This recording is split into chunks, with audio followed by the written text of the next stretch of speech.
Welcome to the Religious Treehouse Podcast. I'm Matthew. And I'm Jody. Awesome to be here today. I'm excited for our conversation. It'll be a good one. How are you doing? I hear it's snowing over where you're at right now. It is snowing in Texas right now, and they are big, fat snowflakes coming down fast. So I'm really hoping no one needs anything from the store, and you should be getting some snow coming your way soon, right? Yeah, we have like a 60% chance of snow for like an hour, like tomorrow night. So I'm like not real excited about it. Like it'll be fine. Like, ooh, snow at midnight. Are you getting like actual like snowflake type things like in the movies? Oh yeah, Oh, big, that's big fun. snowflakes.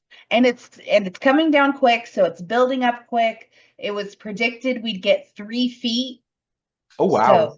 yeah, we'll see what happens, but the puppies leave little tracks when they go out into the snow. So that's really cute to see. I also left tracks and I did not dress appropriate. I didn't bring the appropriate clothes to be in a snowstorm. Okay, I have Yeah. flip-flops and yoga pants, but I was like, I want to be out in the snow. So we're just rolling with it at this point. Yeah, no, definitely. That sounds exciting and cold. And I'm not looking forward to our snow, which is very, very minimal. Um, but I'm sure there's like a little bit of fun in it. But today we're talking about the parable of the Good Samaritan. We're diving into the New Testament. Have we talked about New Testament stuff yet? Well, yeah, we did the birth of Jesus. We have. Okay, so this is we're going in further than the first two chapters of the Bible. We're of the New Testament. So this is exciting. Um, but yeah, do you want to give us a brief summary real quick? Oh boy, do I. So this lawyer guy comes up to Jesus where Jesus is teaching and is like, "Hey, my man, how do I get eternal life?" And Jesus is like, "Well, what have you read about it?" And the lawyer says that he needs to love as God does and be a good neighbor. And Jesus is like, "Cool." And then the lawyer's like, "Well, I mean, does that include everyone?" And starts saying this story. This man goes on a path and he's walking from city to city when he gets robbed. And one holy-ish kind of guy walks by him and just looks at him and then continues walking. And then a second guy who you would normally think would stop walks by and doesn't do anything. And then this third dude comes by and he's the one you would least expect to help. And he helps the guy and takes him to an inn and pays the innkeeper and says, "Hey, if you spend more than this set amount of money, I'll come settle the tab." And Jesus asks the lawyer, "So, who do you think showed the most love?" And the lawyer responds that the third guy showed mercy. And love and mercy are not the same thing. So, not entirely sure the lawyer got the concept, but I think it's a good story. Yeah. Okay. Yeah. No, that's a summary.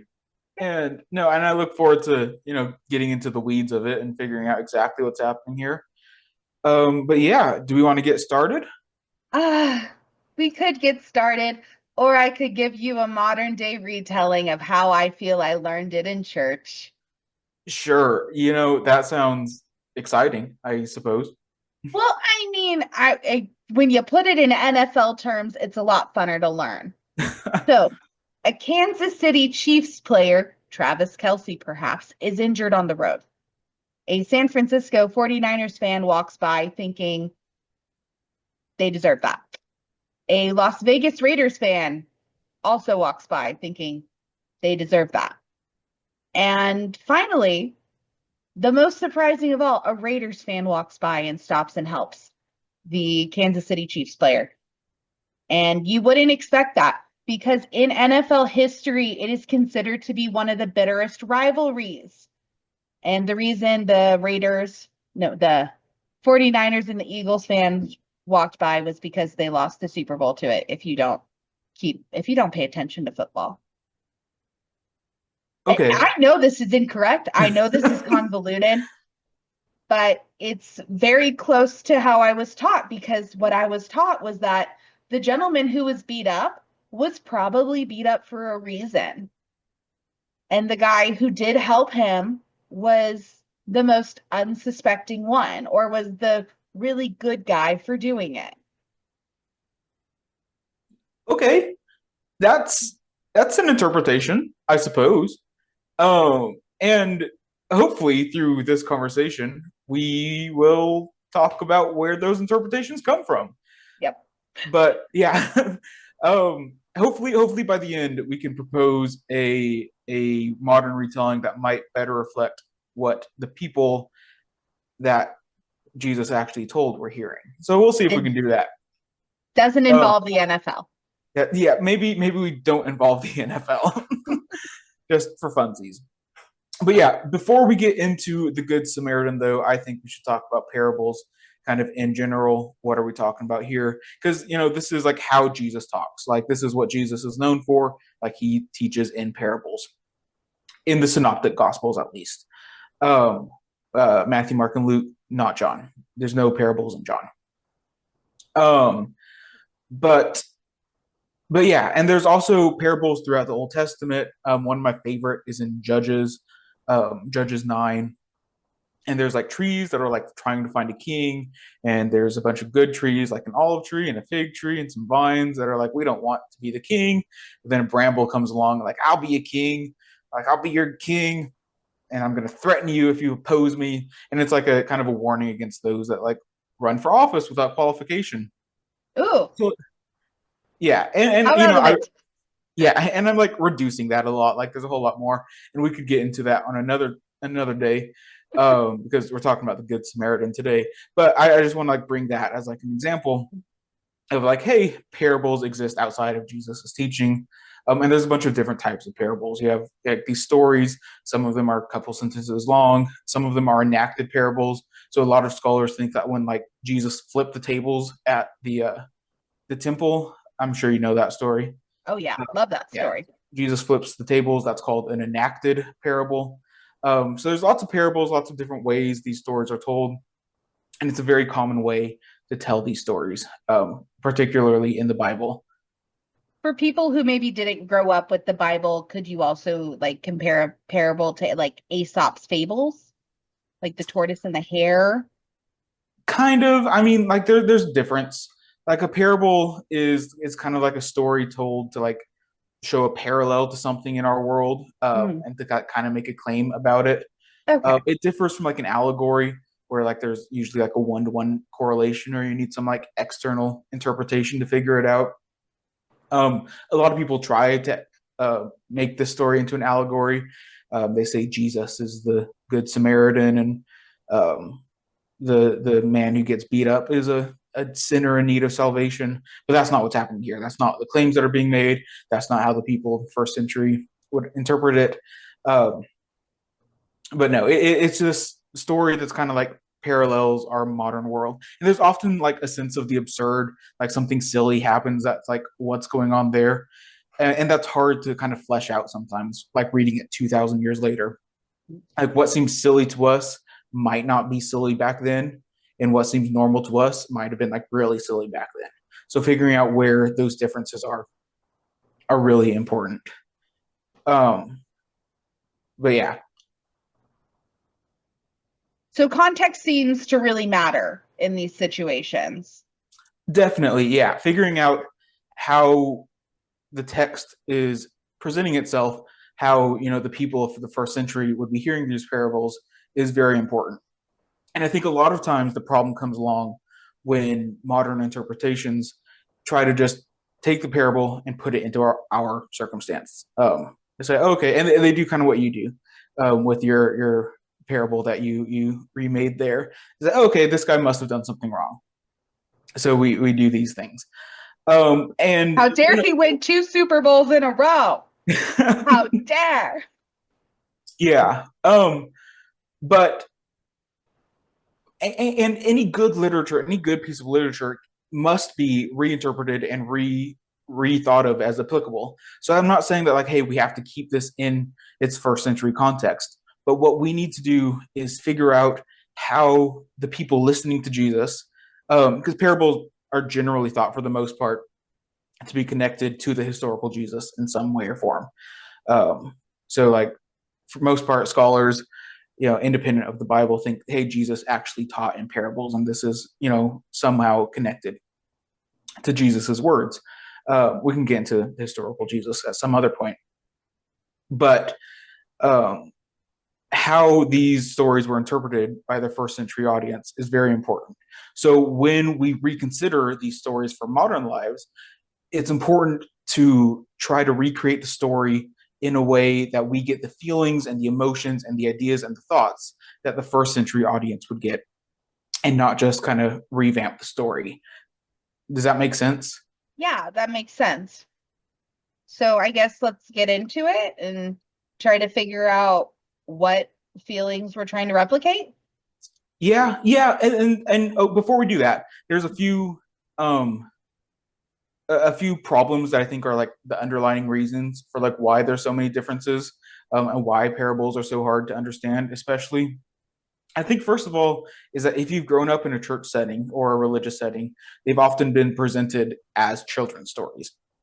And once they're presented as children's stories, it's hard to take them away from that. And they get reduced to watered down readings and get like incorrect meanings, and they get reduced to things that like God loves you or something like that.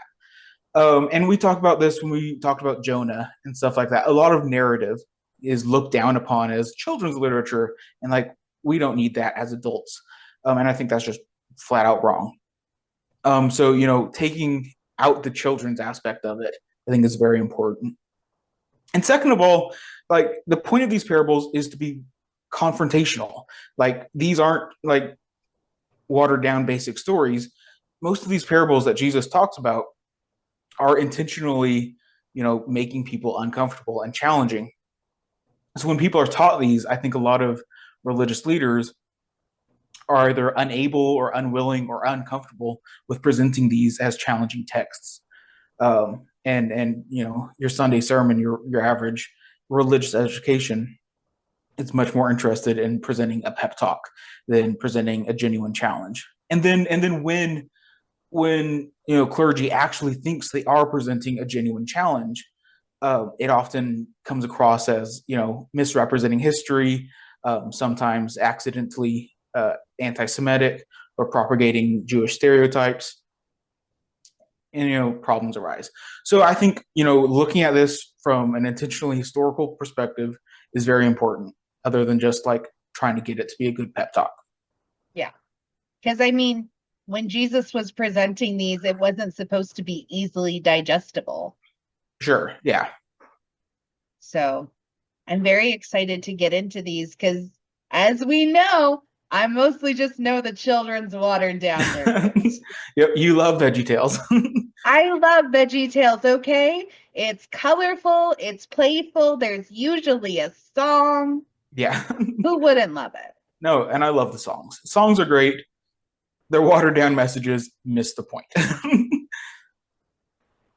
But yeah, Good Samaritan. What does it come to mean? When you hear the Good Samaritan, what comes to mind? A person who does good things for those who cannot help themselves. Like, Yeah. It's and good. Yeah. they're talking about the good Samaritans in the world right now, like that are helping people evacuate out of Los Angeles. There's the fires, and these good Samaritans are doing these good things. But it seems like Good Samaritan is usually applied when you're talking about literal neighbors, people you live near. Yeah. No, and I think Good Samaritan, the Good Samaritan story has come to mean essentially whatever you want it to mean. I think this story is kind of in a fun way used in a lot of political situations. My favorite is in George Bush's inauguration in 2001. He said, "Oh, I have his quote somewhere. When we see that wounded traveler on the road to Jericho, we will not pass on the other side." And obviously this is him thinking, okay, our role as America is to help those countries in need. That's what he gets from the story. What he gets from the story is, oh, this is Jesus telling us we need to help those in need, which, a nice, like it's a good interpretation. It's not what's happening here. I think it's also funny that like he just expected America to like know this. He's like, oh, America must be biblically literate, but like no one understood what he was talking about. Like best case scenario, they're like, oh, I know Jericho. That's the Veggie Tales episode where they have like milkshakes and they throw milkshakes at people or something like that. But I think this reference largely went over a lot of people's head, and it's kind of a famous example of like how people are generally biblically illiterate. 2004, Queen Elizabeth gave a Christmas speech and tells us that the story is about tolerance and respecting others. Again, a great message. We love tolerance. We love respecting others. Not what this story's about, though. Um, AJ Levine, who wrote short stories by Jesus, who I did a lot of my research through reading this book, and I'll be quoting her extensively through this. Talks of a 1970s interpretation in Sierra Leone, um, and their interpretation was that, oh, this is telling us that we should take help from whoever offers it, even if it is our enemy. And this was kind of used to justify receiving help from the Soviet Union. And I think this gets a little closer to what's happening there. It's placing the perspective as if we are the one being hurt, and I think that's more closely like related to what's happening there. But it still, largely misses the point. Because like helping strangers and being charitable isn't how first century Jews would have heard this story. They already have laws that tell them to do this. They don't need a story to tell them that they're commanded to do this. But yeah, and then Samaritans, sure, they were neighbors, but they were certainly not strangers. And what's important here that I think most people get wrong, and they'll mention it sometimes in sermons and stuff, but what they don't focus on is that the Samaritans were hated enemies. Um, this is not a story of kind of looking down on another group that's lesser or minority or something like that, but this is the question of two powers, two people that share the same resources and just ultimately hate each other. And that's the dialectic that's happening here. Okay, so you really need to remember that when reading through the text, that it's Mm-hmm. just not they're not cohesively living together. Like they hate each other. Yeah. No, it's the most of the time the way that I've seen this presented is through like Christian teachings.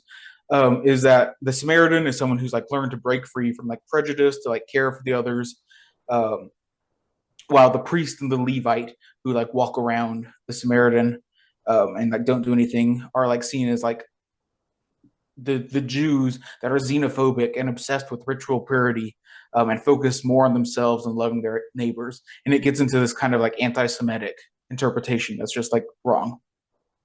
That's terrifying. I've never heard that interpretation of the first two. I mean, actually thinking about it, I probably have. Yeah. Who am I kidding? But Okay. yeah, even the term good Samaritan is like something that should like we should catch real quick. Like this isn't a compliment. To label someone a good Samaritan is offensive.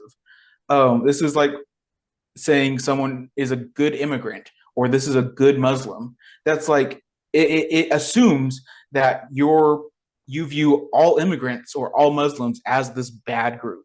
And if we mark one of them as like, oh, this is a good one actually, that like is wrong.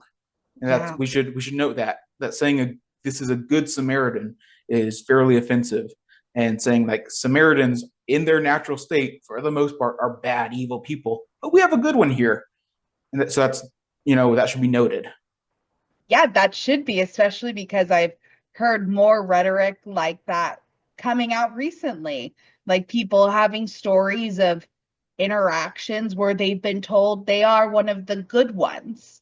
Yeah, yeah. And No, like in Nazi Germany, like it was common for like people like German officers to say, "Oh, that's a good Jew," and like, no, this isn't like how we should be talking about people. This is like very incorrect. This is very offensive and very wrong. It's not the compliment you think it is to call Yeah. someone a good one of a certain group.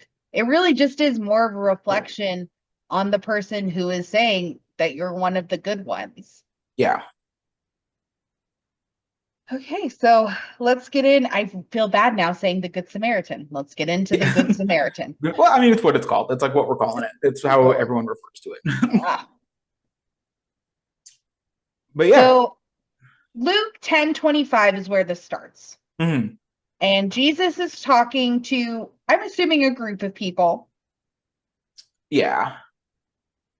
And a lawyer comes up to him, and you kind of get this like negative feeling from Luke about lawyers. Mhm. Yeah. No, an expert in the law is what the text says. It's a lawyer. We were considering this as a lawyer. We'll refer to this guy as the lawyer throughout it. But yeah, Luke has a very negative disposition towards lawyers, like throughout his gospel. Um, like Jesus's Jewish audience might have seen lawyers in a little bit of a better light, um, especially with their connection to lawyers. But but Luke is definitely presenting lawyers, particularly this one, in a bad light. And he's negatively addressing Jesus's teacher.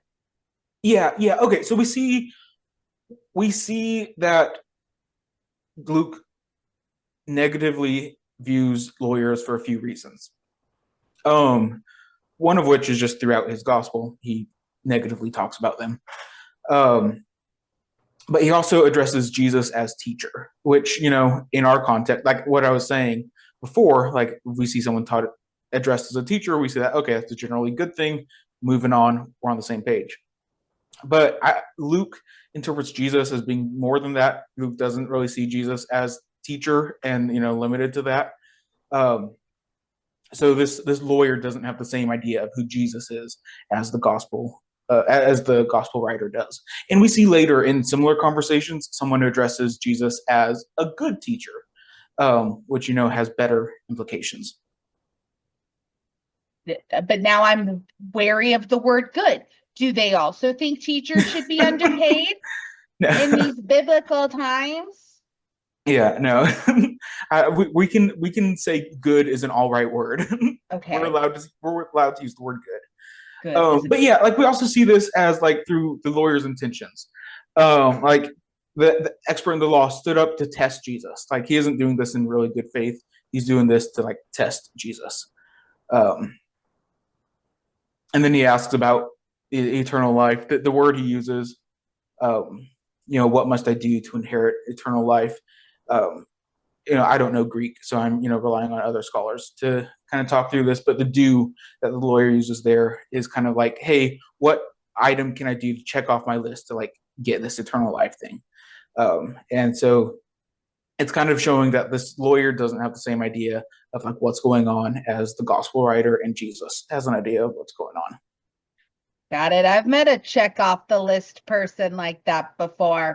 on. They really just want to know, like, what is the bare minimum that's got to get done for me to get where I Yeah, want to go? definitely. So then we get to the next verse, 26. And I've noted you said that enemy and neighbor are written very similarly in Hebrew. Yeah. So Jesus responds. He says, "What is written in the law? How do you read there?" Um, and this notes a few things. First of all, um, Jesus isn't asking what does the Torah say, what does the law say. Jesus is asking how do you read it, and this is implying one that the lawyer is literate, um, right? What is Yeah, written in the no, law? I How do you just, what do you read this there? Yeah. yeah, Um, and he's showing that the lawyer is literate, and literacy rates very low back then, so this is important. Um, and the important thing that he's commenting on, um, and this comes in later. Later, Jesus asks, or the lawyer responds, I think the next verse, love the Lord your God, all that stuff. Love the neighbor as yourself. And this comes in later when talking about that. What is it? And he asks, what does it mean to be a neighbor? And the idea there is that in Leviticus 19, where this lawyer is quoting from, is the word for lawyer, not the word for lawyer, the word for enemy and the word for neighbor have the same consonants in them. And in Hebrew, um, words are written with just the consonants. There's no vowels. Vowels are obviously spoken, but the consonants are written. So Jesus is kind of acting there. How do you read that? Love your enemy, love your neighbor. And Jesus' point that he's going to get across is that they're one and the same. Love your enemy and love your neighbor. That's spoilers. We're getting ahead of ourselves. But, the point there is that the consonants are the same. And Jesus wants to point that out. Like, you need to love your enemy and love your neighbor. Okay. Revolutionary.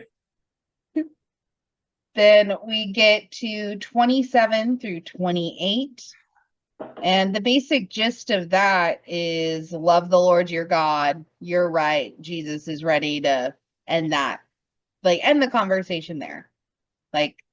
Right. No, so this is an important thing that, people less versed in the Bible might miss.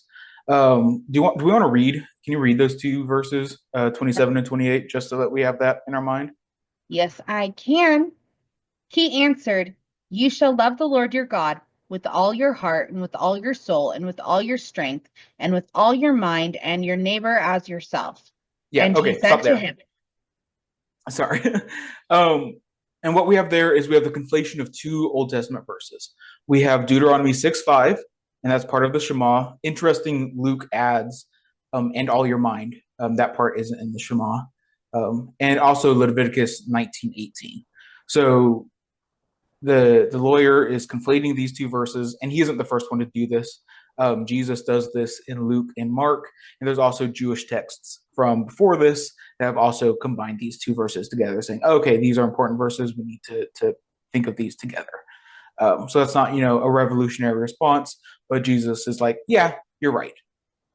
Okay. Conversation's done. We're on the same page. Let's move on. And then the lawyer butts in again.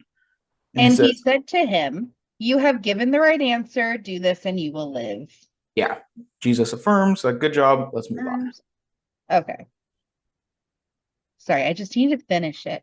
And You're then good. the true lawyer behavior begins. He's Mm, trying to figure out what the limitation, how do I push the law? How do I make the law work for me? How do I make it so I am satisfied? yeah. No, he asks, wanting to vindicate himself, wanting him to look right, look good in the eyes of the people watching. He asks, and who is my neighbor?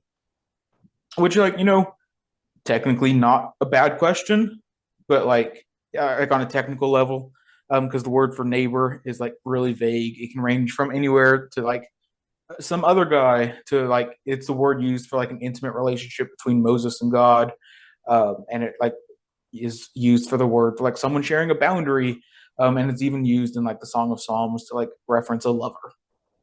Oh, The context, so it's like a really wide ranging meaning. Like, what does this word mean? So, like on a technical sense, fine, it's a good question. In the context of Leviticus 19:18, um, it implies that um, that this instance of neighbor is to be distinguished from the stranger or the resident alien. So that's kind of like the neighbor that we're talking about there. And this is where it's important to ask, like, hey, does this neighbor mean neighbor or does it mean enemy? How do you read that? And that's where it comes in. Like, are you supposed to love your neighbor or love your enemy? the ambiguity of the word neighbor is really starting to just feel like it should apply to everyone. Yeah, Like, no, it's a very ambiguous word. so Um, then Jesus starts the parable. yeah, and then also by asking that question, the lawyer is essentially asking, who is not my neighbor? Who can I ignore their needs for shelter and food and stuff? Who do I not have to love? That's essentially, the subtext that's happening here. Like, what's the bare minimum that I can do? Who can I justify hating on? Who can I justify ignoring?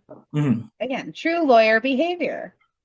Yeah, We can get into the actual parable now. 30 minutes in, we're actually getting to the parable. So this guy is walking from Jerusalem to Jericho.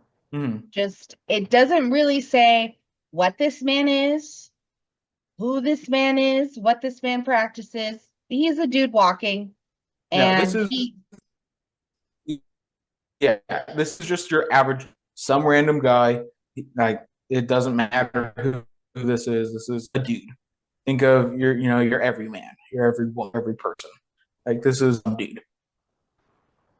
just some dude. And a lot of weight gets put on who Just some this dude dude. is in like the way churches teach this, because I was taught this dude was a sinner, and that's why what happens next happens. But he's a dude and he gets beat Yeah, up no, and like left on there's the a lot road. of ways. Sorry. Yeah, no, there's a lot of ways that um, this has been taught, and it says it implies who this person must be. Um, and as I mentioned earlier, some say that this is a sinner in need of salvation, and then the Levite walks by, and that represents the law, and then the priest walks by, and that represents the prophets. And then that guy can't be saved until Jesus comes by, the Samaritan comes by, who is Jesus. And that's not at all how this would have been heard in the first century context. Others have said that this guy's a tradesman who are despised by Jews. Why are they despised by Jews? Who knows? That's just a claim that's made anti-Semitically for some reason. Um, and then some have heard try to like put a position onto the thieves as if they're like some sort of Jewish Robin Hoods that are stealing from the rich and giving to the poor and are like kind of like you know resident terrorists that are like attacking people. And there's like no sense to this. Like the dude is just some guy. The robbers are just some bad guys, and we see that they're just some bad guys because they have violence. This part of the story isn't too enigmatic. It's just, hey, it's some dude, and these are bad guys. That is a lot of context to put on a verse that reads, Jesus replied, a man was going down from Jerusalem to Jericho and fell into the hands of robbers who stripped him, beat him, and took off, leaving him half dead. Yeah. That is so much weight to put on one line that that's a lot of claiming. Mm-hmm. I and just so everyone knows, Jerusalem to Jericho is 18 miles and 8 to 9 hour walk downhill. Yeah. If you care about that detail, I did. Yeah. So, But yeah, and then we can move on to 31 and 32, which is where we get the famous Levite and priest. Um, but yeah, we start with the priest and then move on to the Levite. Yeah, yeah. I got a question. Uh-huh. Were priests not a Catholic invention? No, no. So priests go back. They're just, you can do this for any religion. There's Hindu priests, Buddhist priests. It's just, a person that works in that does like religious rites and stuff like that. So the priests probably worked for the temple. Okay. And the Levite is probably okay. Okay, so all priests are Levites. Mhm. Not all Levites are priests. Okay. So all of the priests come from the tribe of Levi, Mhm. but not all Levites are necessarily priests. But what's And the happening only here is we have like some general reference to temple workers. okay. So they both walk by. They both walk by. Yeah. They both walk by. And I mean, I would assume that like is there like a third person that people would assume would walk after these two? Yeah, yeah. Okay. Before we get into that, before we get into the Samaritan, Okay. slow down, Jody. We have to talk about some more stereotypes that get in the way in these interpretations. So some interpret this as like why did the priest and the Levite walk by, and they see the story as Jesus kind of talking about a peasant dislike for the priestly elite. And this is more, from contemporary distaste than first century views. priests and Levites have always been fairly low status and not wealthy. And this isn't to be confused with high priests, who have higher status and more wealth, and who Luke critiques later in his gospel. And then the other point, like, why didn't these guys stop? A lot of people say, well, because they were following ritual law and they didn't want to be impure. Is that one that you've heard before? I have not heard that before. I've only Interesting. heard before that the guy who was beat up deserved it, and that's why they walked by, because they were not going to lower themselves into aiding a sinner. Fascinating. No, I remember this one from children's church, but when I was a little kid, this is the one that was taught to me, um, that the priest and the Levite couldn't help them because they didn't want to become impure, which doesn't make sense. Like, ritual cleansing, like, wasn't really a problem. The man wasn't dead, so it certainly wasn't a problem. And like, if he were dead, there are laws that like demand that corpses are treated with respect. And burying the dead is like a very high and important commandment. And like, Luke isn't concerned with purity here. So like, I don't I'm this is the one that like I hear the most, that like the Levite and the priest were concerned with purity laws. But that certainly isn't happening. That has nothing to do with what's going on here.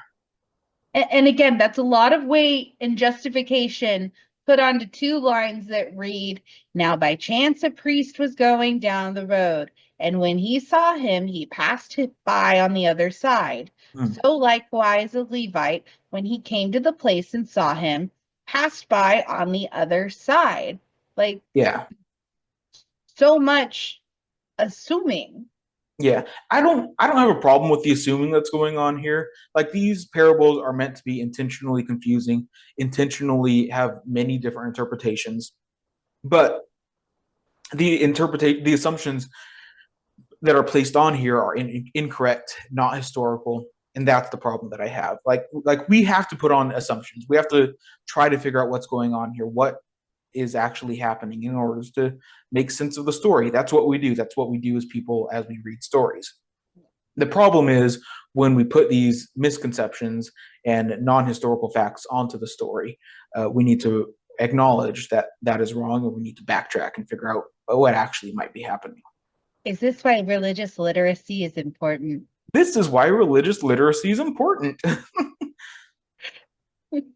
So these both of these guys pass by, walk on the other side of the road. I should have looked up how large these roads were.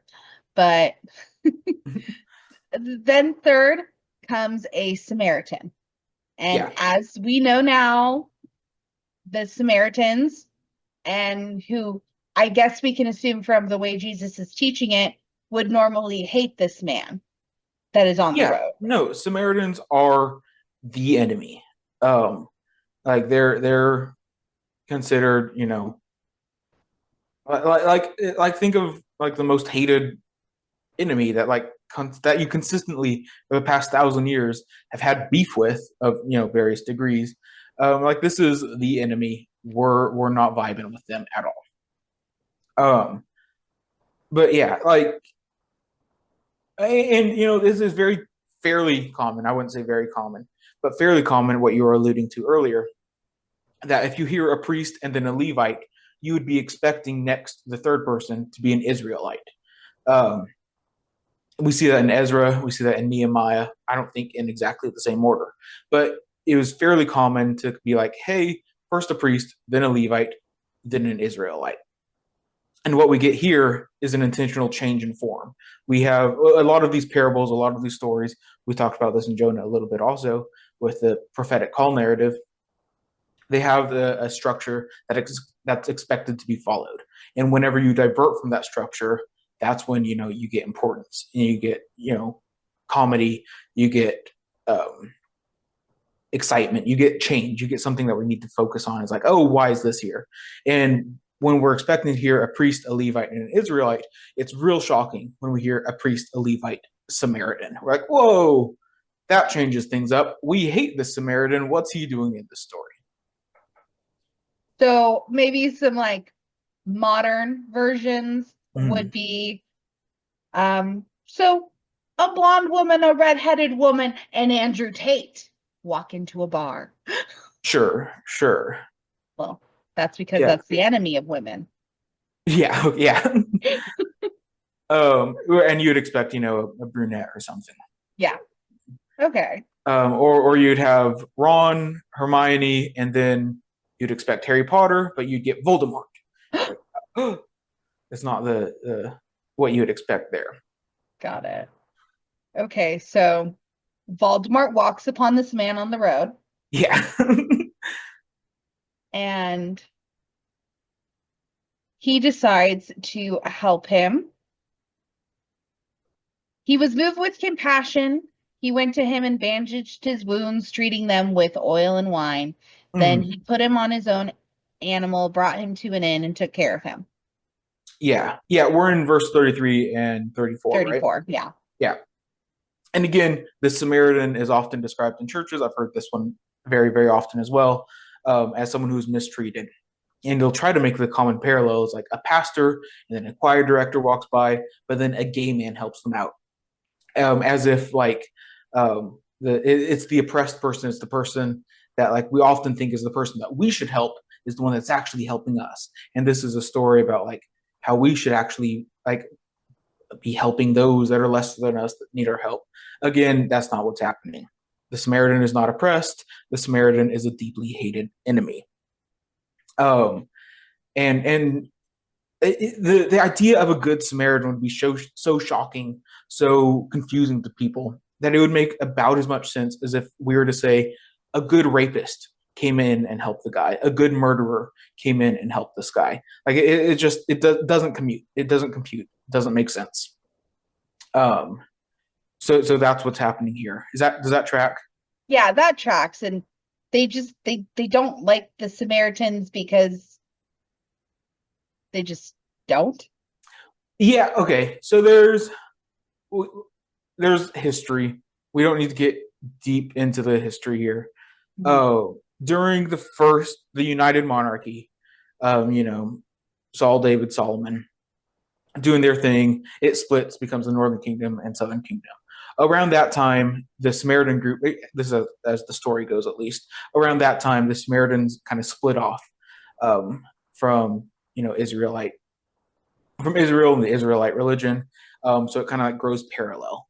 Um, and, they have, the Samaritan Torah, but they don't have like the prophets and the writings and stuff like that.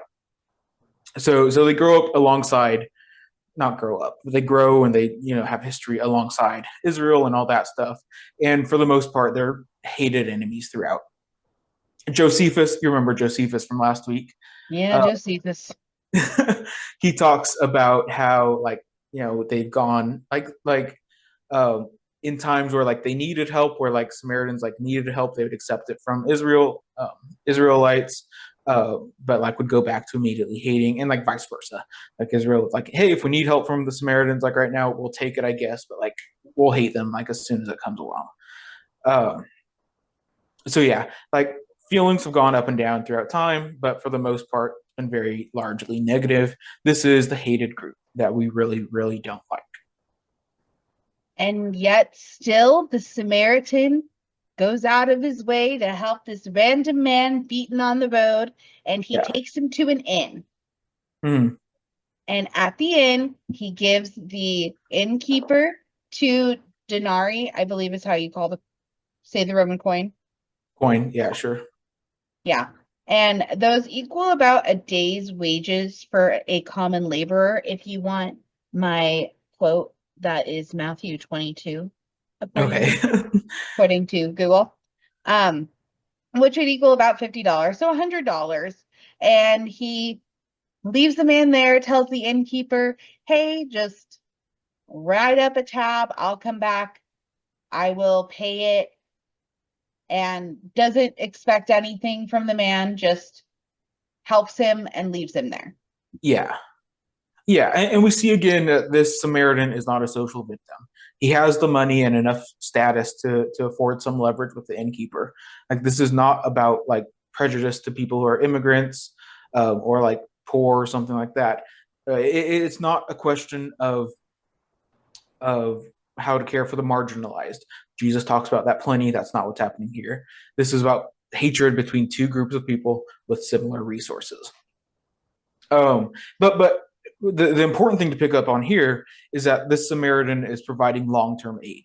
It's not just him helping him once. And this is what the lawyer was getting at. What's the one thing that I can do? What's the thing I can check off my list? And Jesus says, no, no, no. Listen to the story. We need, this long-term aid solution here. And I think that's much more what is happening in this story. So we get to the end of the story, and the lawyer is unable to say that the Samaritan is the one who loved adequately. Yeah. He just says the Samaritan had mercy. He's unable to fess up to the fact that the Samaritan is the one who gave the long-term aid, is the one who did not just walk by. It's still kind of proving that the lawyer is not ready to behave the same way the Good Samaritan does. Yeah. Yeah, no, the 30, we're in Luke 10, 36 and 37. Jesus asked the lawyer, which of these three do you think was a neighbor to the man who fell in the hands of the robbers? And then the lawyer says the one that showed him mercy. Like it still shows the disdain that he has towards the Samaritans. Like he can't bring himself to say the Samaritan is the one that was the neighbor, because that's so hard to stomach in that time. So no, it's, and then Jesus says, go and do likewise. And the point of this is that is very, like, Jesus isn't presenting this, watered down message of, help the people that need help and stuff like that. This is this radical message of like loving and caring for your enemy. And how does that, and not only that, but accepting love and care from your enemy. The perspective that Jesus's audience isn't to be like, how can you be like the Samaritan? The perspective is like, if you are the man who needs help, who's been beat up by these robbers, and this is the Samaritan that's coming to help you. This Samaritan is being this good guy that's like really helping you out. How do you wrestle with that? How do you internalize that? Jesus isn't saying put yourself in the shoes of the Samaritan, be the good Samaritan. Jesus is saying put yourself in the shoes of the guy that's been beat up, and then the Samaritan helps you. How do you wrestle with that? How do you feel that way? Does that make sense? Do you see the difference? No, that makes a lot of sense. And it seems, I don't want to make assumptions based on biblical text, but it seems like a call to maybe dissolve that hate. Yeah. And yeah. But yeah, but now that we've kind of like talked through the story, as we have, I think we can propose kind of a modern retelling of the story. And I think the Good Samaritan actually kind of lends itself well to a modern retelling with very limited changes. A lot of these parables require, if we want to like retell it in a way that that Jesus's Jewish audience would have heard it in the first century, to evoke those same emotions, to get the same thoughts in our brain, instead of just revamping the story in modern lenses. I think this one is actually fairly easy to kind of like recreate. So I'm going to paraphrase and steal A.J. Levine's retelling of this, as I mentioned, from a book, Short Stories by Jesus. And it goes something like this. This is the modern retelling of this story. Speaking to a Jewish audience, on the road from Jerusalem to Jericho, a Jewish man is attacked by thieves. A Jewish medic from the IDF passes by and does nothing. Then a Presbyterian member of the Red Cross passes by and does nothing. But then a Palestinian Muslim with sympathies for Hamas passes by, and he's the one that helps them.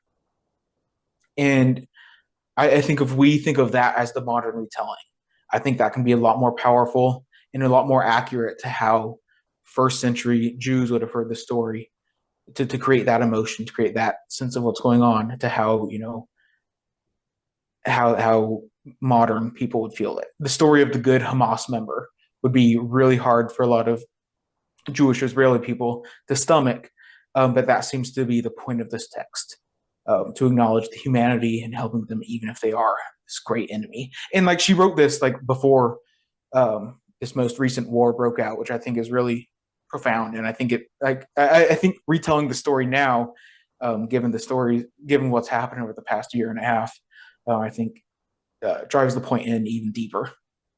It really does, because when you're reading the Good Samaritan and you're reading the parable as it was written, it's so easy to feel separate and to feel like there's no way you can apply that to our modern day. Like, even if I think of our like worst enemies, you're like, oh, it isn't that bad. But it is for Mhm. a lot of parts of the world. And it's very hard to think about loving adequately someone you have grown up and been taught to hate with such a passion, Mhm. and to wrestle with the idea of them loving you back adequately enough to care for you in that time. Yeah, yeah, definitely. And that's also not to say that other interpretations of this, where of helping the marginalized and stuff like that. That's not to say that that's bad, but that's not the story. That's not the point that Jesus is trying to get across here. There's plenty of other places where Jesus gets that point across. Um, but no, definitely an interesting parable, a fun one, if you will. Um, but yeah, and there we are. Do you have any other last thoughts or questions or words? Um, Larry, Moe, and Hitler walk into a bar. Yeah, as opposed to Larry, Moe, and Curly. No, this was a fun one. Definitely not the kitty version, watered down Veggie Tales I grew up with. Definitely. It's something a lot larger and something I think a lot of people can benefit from thinking about. Because even if you don't practice, it's challenging your thoughts Mhm. is important. Yeah, definitely. All right. Sweet. Well, this was great. Fantastic conversation. For all our listeners, follow us on Instagram and YouTube and Twitter and Bluesky and TikTok. If TikTok exists, I don't understand how that all works. And If this it's is still this is being available, recorded in the past, so I don't know what's going on. who But follow us knows? on all the social medias, like and subscribe, comment. I think that's a thing that people can do on podcasts, and have Yeah. fun with it. Yep. So thank you for coming and hanging out with us in the treehouse. We'll see you next week. Yep. Bye. Bye. The NFL one wasn't that crazy. It's just you tried. I'll give you that. You tried an analogy.